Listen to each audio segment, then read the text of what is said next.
About kay C-Stand, so mukhang desidido pa rin talaga ang TNT na mas palakasin pa ang pangilalim nila dahil hindi nga rin bumabata na ang frontline nila eh.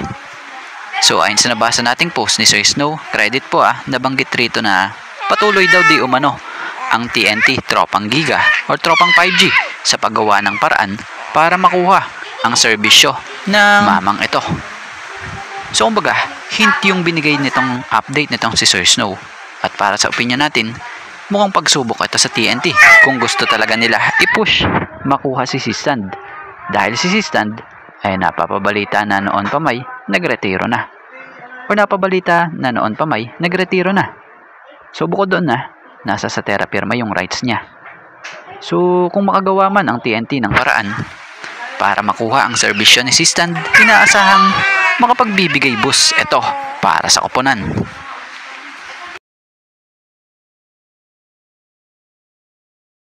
At bago nga ang lahat, baka naman po pwedeng makahingi ng isang subscription para sa ating channel or paki-follow na rin po kung nagustuhan nyo ang ating mga basketball update.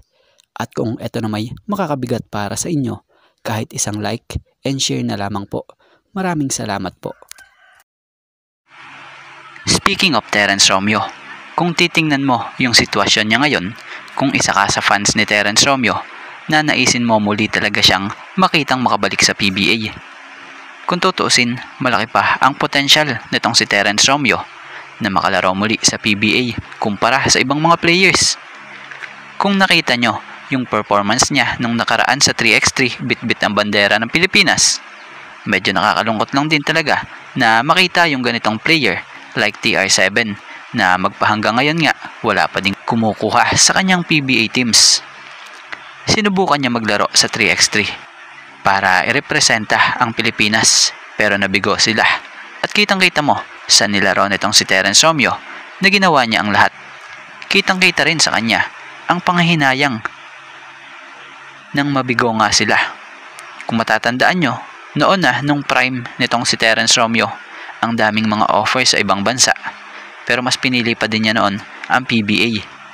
Pero ngayong free agent na siya, mukha ngang wala pa ring PBA teams na nagnanais sa serbisyo niya.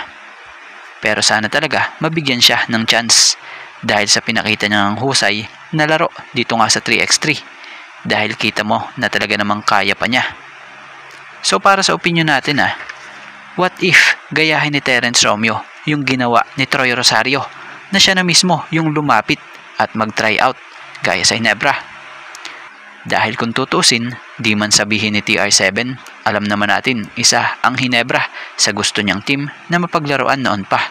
Bukod pa doon mukhang may chance talaga siya dahil kung babalikan nyo nung August lang napabalita na open si Coach Tim Cone to exploring Terence Romeo signing for Ginebra. So napabalita ngang hindi sinasarado nitong si Coach Tim ang pinto para kay Terence Romeo lalo't ngayon free agent ito. So kung tutuusin, bata pa itong si Terence Romeo dahil 33-year-old pa lamang ito. Pwede siya maging backup ni RJ Abarientos kung tutuusin na siyang makapagpapalalim sa bench ng Jeans. Or pwede rin naman siyang maging starters ng Jeans bilang pangdagdag din sa puwersa sa opensa ng Jeans. Pero sana subukan din talaga ni Terence Romeo yung ginawa noon ni Troy Rosario na siya na mismo ang lumapit dahil maraming ang Ginebra fans ang nagnanais na maging isang kabarangay din itong si Terence Romeo. At bago nga ang lahat, baka naman po pwedeng makahingi ng isang subscription para sa ating channel or paki-follow na rin po kung nagustuhan nyo ang ating mga basketball update. At kung ito na may makakabigat para sa inyo, kahit isang like and share na lamang po. Maraming salamat po. At about naman dito kay Mac Belo, may nabasa tayo sa post nito na sinasabing breaking, Ginebra is eyeing veteran small forward Mac Belo. So kung sakali mang makuha ng Ginebra si Mac Belo, magiging malaking tulong pa rin ito sa small forward rotation ng Ginebra. Lalo't alam naman natin ang pinagdaanan niya. Di man maganda mga nakaraang stint niya nung nasa PBA siya, pero what if kung magbalik PBA nga siya, 'di ba? at mapadpad sa Hinebra. So si Mac Bello, isang 6'4", 32-year-old, malakas maglaro inside and outside. So tingnan na lang din natin dahil nagbigay lamang din tayo ng kaunting reaksyon at opinion about sa nabasa nating tulad nito. Pero kayo, anong opinion nyo? At bago nga ang lahat, baka naman po pwedeng makahingi ng isang subscription para sa ating channel or paki-follow na rin po kung nagustuhan nyo ang ating mga basketball update. At kung ito na may makakabigat para sa inyo, kahit isang like and share na lamang po.